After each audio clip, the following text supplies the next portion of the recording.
As a private detective मैं इस पूरे केस को देखता हूं तो इसमें कोई दो राय नहीं कि सुशांत की मौत के बाद जब वहां पे पुलिस पहुंचती है तो अनप्रोफेशनलिज्म के तहत ही ये काम होता है, बिल्कुल गैर पेशेवर के तहत।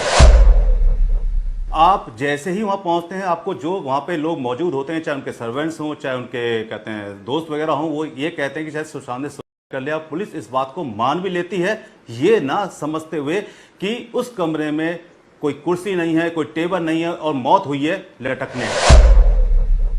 टेबल कुर्सी नहीं है और आप इसको दूसरे एंगल से नहीं देखते, दूसरा पहलू नहीं देखते सिक्के का, हमें बड़ी हैरानगी होती है।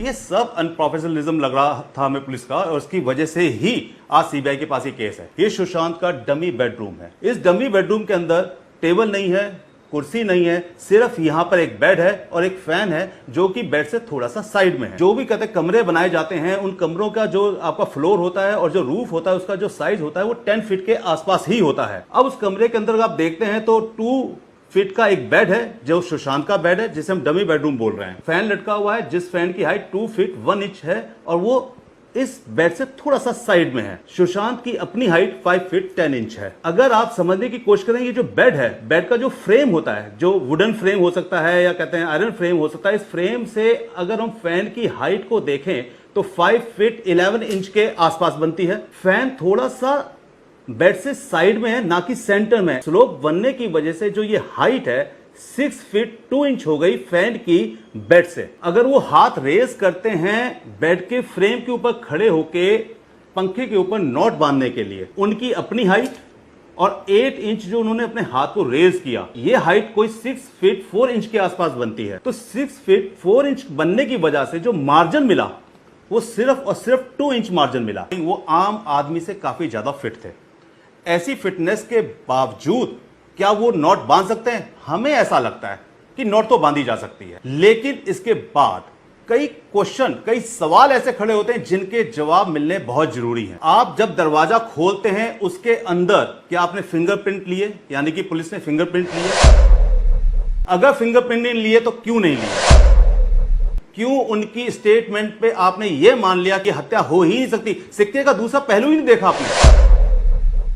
नमस्कार दोस्तों, इस साल 2025 हमारे सबकी प्रिय अभिनेता सुशांत सिंह राजपूत की 5वीं पुण्यतिथि है। सुशांत सिंह राजपूत एक ऐसा नाम जो आज भी हमारे सब किसी के दिलों में बसते हैं। वो सिर्फ एक कलाकार ही नहीं थे, बल्कि वो एक बेहतरीन इंसान भी थे जिसने अपनी मेहनत से शोहरत को छुआ पर जमीन से जुड़ा रहा, जो हमेशा जरूरतमंदों के साथ खड़ा रहा, शिक्षा को बढ़ावा दिया और समाज को बेहतरीन बनाने की कोशिश की। दोस्तों, उनकी ये नेक दिल स्वभाव से प्रेरित होकर इस साल उनकी 5वीं पुण्यतिथि पर मैं एक छोटा सा कदम उठाना चाहता हूँ। कुछ गरीब बच्चों को भोजन और शिक्षा सामग्री प्रदान कर। पर दोस्तों, ये महत् काम के लिए मेरे पास आर्थिक साधन बहुत ही सीमित है और ये सपना अकेला पूरा करना मेरे लिए बहुत ही असंभव होगा। मगर मैं ये भी जानता हूं कि जब हम सब कोई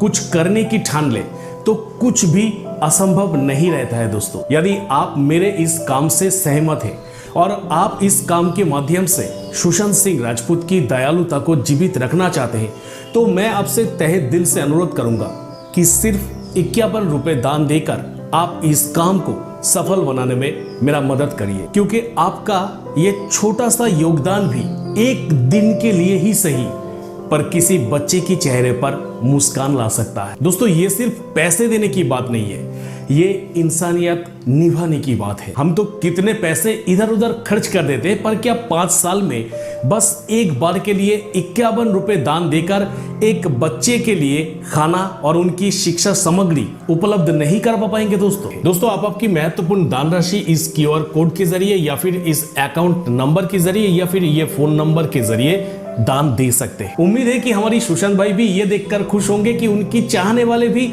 उनकी सोच को सम्मान करता है। तो आइए दोस्तों, हम सब कोई मिलकर सुशांत भाई की 5वीं पुण्यतिथि पर कुछ बच्चों को भोजन और एजुकेशन सामग्री प्रदान करवाकर इस श्रद्धांजलि को सार्थक रूप दें।